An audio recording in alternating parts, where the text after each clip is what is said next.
Well, life in Ukraine was forever changed last month, of course, when the first Russian tanks crossed the nation's border. And one artist in Kyiv is struggling to maintain some sense of normalcy amid the conflict while also using his creative skills to support the war effort.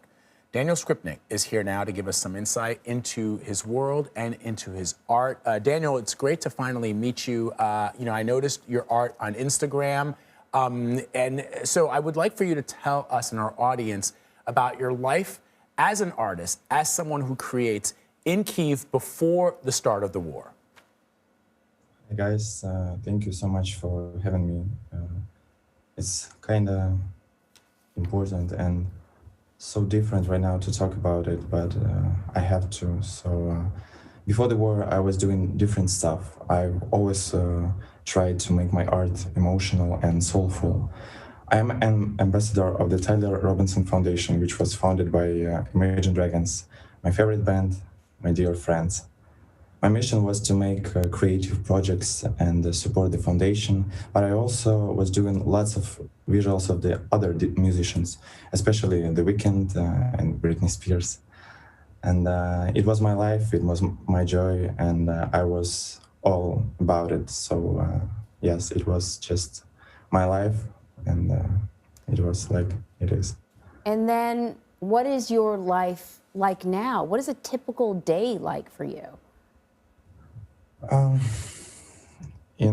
It's harder to create right now because I'm nervous sometimes and I have to be focused on what is going on around, but I'm trying to let the darkness out of my head and express the light through my art. I try to unite people. I'm using my platform to inform people and raise funds to support the army. I'm buying food for territorial defense and patrol the building where I live almost every night. And my daily routine is kind of unusual, but I have to be strong and do whatever I want to stay positive and stay cold and help the people. Yeah, it's one of the things that I found really compelling about your story, Daniel, is that as you explained to me, you obviously could not leave Ukraine because they wanted every able-bodied man to stay behind to try and fight the Russians. But you are using your art to help the war effort. You are doing things besides, there are other ways. I guess my question to you is, there are other ways to support Ukraine and the Ukrainian military and Ukrainian people other than carrying a weapon. Yes, this is what I do. I'm not able to join the army because I have some mental struggles and issues. So I'm right now focusing more than ever on my art. And I feel like I need to use this, my own weapon. I feel like I'm a soldier of the light right now. I'm trying to unite people. I'm trying to do whatever I want through my art, to raise funds and, as I told you, support the army. So yes, I'm trying to use it stronger than ever. So right now, I think you're a really good artist for whatever it's worth. And the emotion certainly comes through in your work. I thought it was so interesting that you chose sunflowers to be sort of the central figure. Because when I think about sunflowers, Vlad, I think about these, flowers that are bold and pushy, they're tall, they're bright, but they're also sort of wild. Like if you've ever done a sunflower field, almost feels like, they almost feel like weeds, but they're so, But also with sunflowers, but my sense about it is that some of the most famous sunflower painting, Van Gogh's sunflowers, right? You can see why they inspire artists. Are done by tortured artists. Yes.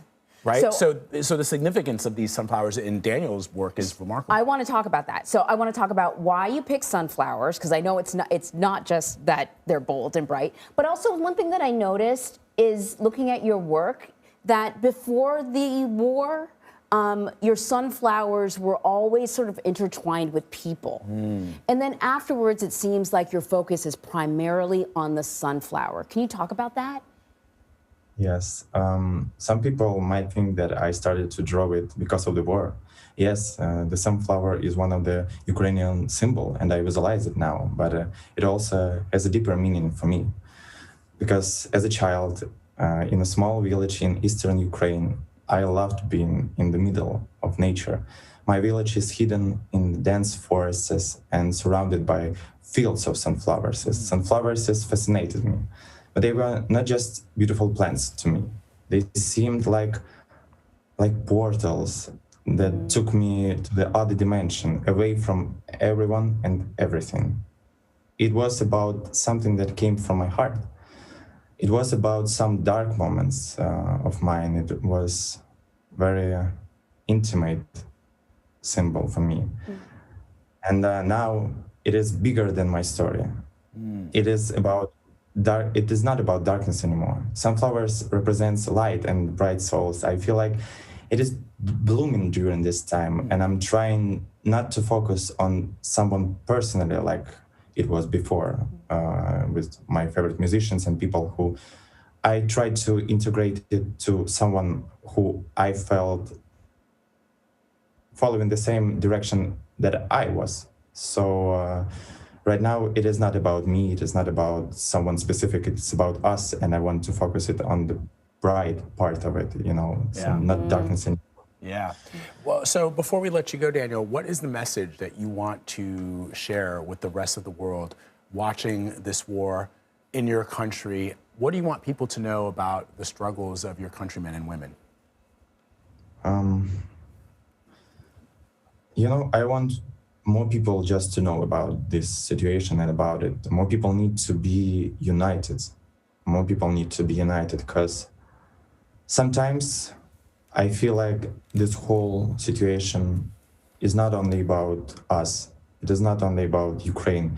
It's about some mental, for me, as I feel it, it's about something mental, and everyone needs to be united. You don't need to lose your own identity.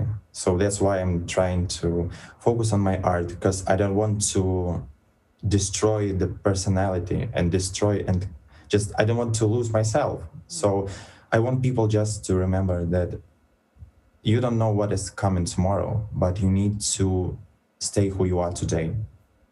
Well, Daniel, you can certainly feel the emotion in your pieces. Hopefully one day we will see your pieces in a gallery, not an online gallery, but a real life gallery, maybe even in New York. Thank you so much. Thank you so much.